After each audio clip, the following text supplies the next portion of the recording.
13th August 2019 రాయలసీమను రతలాసీమగా మారుస్తా. చంద్రశేఖరరావు గారు, జగన్మోహన్ రెడ్డి గారు ఇద్దరు కలిసి 4 సార్లు సమావేశాన్ని ఏర్పాటు చేసిండ్రు. తెలంగాణ చీఫ్ మినిస్టర్ రెండోసారి చంద్రశేఖరరావు గారు అయిన తర్వాత, మొట్టమొదటిసారి జగన్మోహన్ రెడ్డి గారు ఆంధ్రప్రదేశ్ చీఫ్ మినిస్టర్ అయిన తర్వాత వాళ్ళిద్దరు కలిసి మాట్లాడుకొని కంప్లీట్గా గోదావరి జలాలను రాయలసీమకు తరలించాలనే దాని మీద పూర్తి స్థాయిలో చర్చలు చేశారు. 4 సమావేశాలలో కంప్లీట్గా దీన్ని ఏ విధంగా గోదావరి జలాలను రాయలసీమ వరకు, ఇప్పుడు ఏదైతే బంకంచెర్ల అనేది ఒక location, the fundamental idea is that Godavari basin water has to shift Krishna basin and Penna basin. This is the origin for this project. మొట్టమొదట 2016లో 3000 TMCల నీళ్లు వరద సముద్రంలోకి వెళ్తుందన్న ఫస్ట్ పాయింట్. ఈ ప్రాజెక్టులను ముందుకు తీసుకెళ్లాలని 2019లో ఆనాటి ఆంధ్రప్రదేశ్ ముఖ్యమంత్రి జగన్మోహన్ రెడ్డి గారు, తెలంగాణ ముఖ్యమంత్రి చంద్రశేఖరరావు గారు ప్రగతి భవన్లో 4 సార్లు సమావేశాలు ఏర్పాటు చేసి, ఆ సమావేశాలలో ప్రధానంగా, అంటే నేను ఎక్కువ డీటెయిల్ పోను కానీ నమస్తే తెలంగాణలో రాసిన దాంట్లో పెద్దన్నగా సహకరిస్తా రాయలసీమకు గోదావరి తరలింపు. దీంట్లో ఏంటంటే పట్టుదల ఉన్న సీఎం జగన్తో ఇది సాధ్యం, రతనాలసీమగా మార్చేటందుకు సహకరిస్తాం, 2 రాష్ట్రాల అభివృద్ధికి చేస్తాం. ముఖ్యమంత్రి కె చంద్రశేఖరరావు గారికి నగరంలో పెద్ద ఎత్తున ఇది తెలంగాణ ప్రయోజనాలను దృష్టిలో పెట్టుకొని ముఖ్యమంత్రి గారు కృష్ణా బ్యారేజ్ నుంచి శ్రీశైలం నుంచి అక్కడి నుంచి వస్తే తెలంగాణకు నల్గొండ, మహబూబ్ నగర్కు ఉపయోగం అవుతుంది. ఆ ద్వారా చెప్పారు కదా, దానికి ఇప్పుడు ఇది పార్టీ మీటింగ్ కాదన్నా, ఇది అధికారుల మీటింగ్. దాంట్లో మేమందరం సహకరించడానికి తెలంగాణ రాష్ట్రం నష్టపోతుంది, దాన్ని సహకరించడానికి మేము వచ్చినాం. మరి మళ్ళీ రాజకీయం మొదలు పెడితే రాజకీయ ఉద్దేశమే.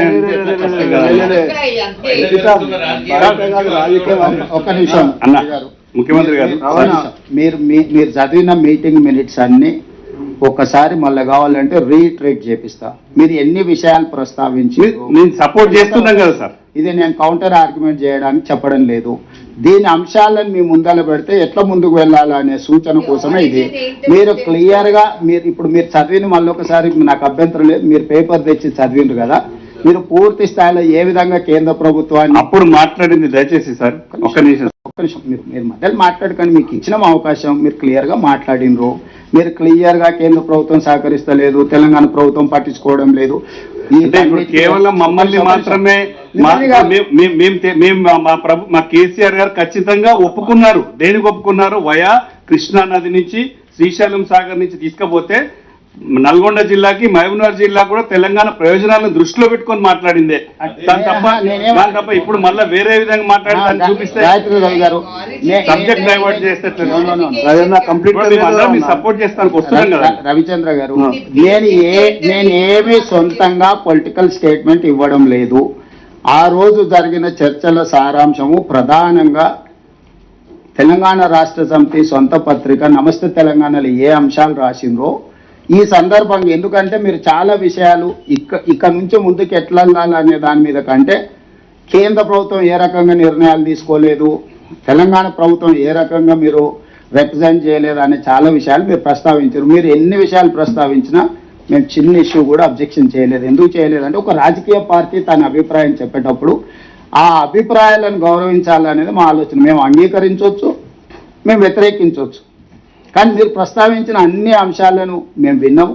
దయచేసి మీరు కూడా అదే నేను మీ సూచనలు తప్పబడతాను. నేను కూడా ఆ సూచనల నేపథ్యంలో in light of this meeting ఈ సమాచారం మిగతా సభ్యులందరి దగ్గర ఉన్నప్పుడు మనం ఏ విధంగా ముందుకు వెళ్ళాలి. ఇప్పుడు మీ మాటల్లోనే చెప్తున్నారు గోదావరి జలాలను శ్రీశైలం అంటే కృష్ణా బేసిన్ అంటే రాయలసీమ.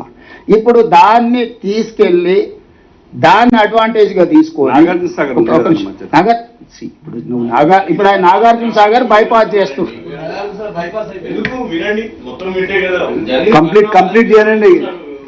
ఇప్పుడు నేను క్లియర్గా ఇవన్నీ మీటింగ్ మినిట్స్, రికార్డ్స్ డైరెక్ట్గా ప్రెస్ మీట్లు పెట్టి చెప్పిన రికార్డ్స్ అన్ని మీకు పంపిస్తాను, అందరు సభ్యులకు పంపిస్తాను. నేను ఎవరినొకరినో కార్నర్ చేయడానికి, ఎవరొకరినో తప్పు పట్టడానికి చెప్తలేను. ఏ నేపథ్యంలో ఏ రకంగా ముందుకు వెళ్లాలనో మనం ఆలోచన చేయాల్సిన అవసరం ఉంది. విస్పష్టంగా మొట్టమొదటి మీటింగ్లో నేను ఈ సభ్యులందరికీ అధికారికంగా ఈ మీటింగ్లో నేను చెప్పదలుచుకుని this is meeting minutes of government of India Jalshakti. ఈ మొత్తం ఎంటైర్ డాక్యుమెంట్స్ 2016లో కేంద్ర ప్రభుత్వం ఏర్పాటు చేసిన మీటింగ్ మినిట్స్, అందులో ఏ రాష్ట్ర ముఖ్యమంత్రి ఏం మాట్లాడిందో విస్పష్టంగా మీటింగ్ మినిట్స్ రికార్డుని నేను ఇక్కడ ఇవ్వకపోయినా రఘునందనరావు గారు అనుకుంటే జలశక్తి మినిస్టర్ నుంచి డాక్యుమెంట్ అంతా తీసుకోవచ్చు. ఏ మెంబర్ అయినా కూడా అడిగితే ఇవ్వాల్సిందే. ఇది పబ్లిక్ డాక్యుమెంట్, మేబీ పబ్లిక్ డొమైన్లో కూడా ఉండొచ్చు, I don't know, we have to check. So this is పానిమరున్ ఆర్జిన్. 3000 టీఎంసీలు సముద్రంలోకి వెళ్తున్నాయి గోదావరి జలాలు, వీటిని వినియోగించుకోవాలి ఇరు రాష్ట్రాలు కలిసి అని ఆనాటి తెలంగాణ రాష్ట్ర ముఖ్యమంత్రి గారి ప్రతిపాదన ఇచ్చిండ్రు. వేరియస్ రీజన్స్తోని ఆ 3 ఏళ్ళు అది ఆ ప్రతిపాదన ముందుకు జరగలేదు. ఈ లోపల మనం కట్టుకుంటున్న ప్రాజెక్టుల మీద ఆంధ్రప్రదేశ్ అభ్యంతరాలు పెట్టింది, ఆంధ్రప్రదేశ్ కట్టుకుంటున్న దాంట్లో మీద మనం అభ్యంతరాలు పెట్టిన ఒక రకంగా జరిగిపోయింది. మళ్ళీ 2019కి వచ్చిన తర్వాత ఇరు రాష్ట్ర ముఖ్యమంత్రులు అధికారిక సమావేశాలు, ఇవన్నీ కూడా మీటింగ్ మినిట్స్ రికార్డ్స్ కావాలంటే అన్నీ నేను ఇస్తాను. జస్ట్ సింపుల్గా పేపర్ కటింగ్స్ ఇస్తే మీకు కొంత సమాచారం ఉంటుంది. ఈ సమాచారం తర్వాత అఫీషియల్ డాక్యుమెంట్స్ అన్ని కూడా నేను తీసిస్తాను. ఇందులో క్లియర్గా గోదావరి కృష్ణా జలాల సంపూర్ణ వినియోగం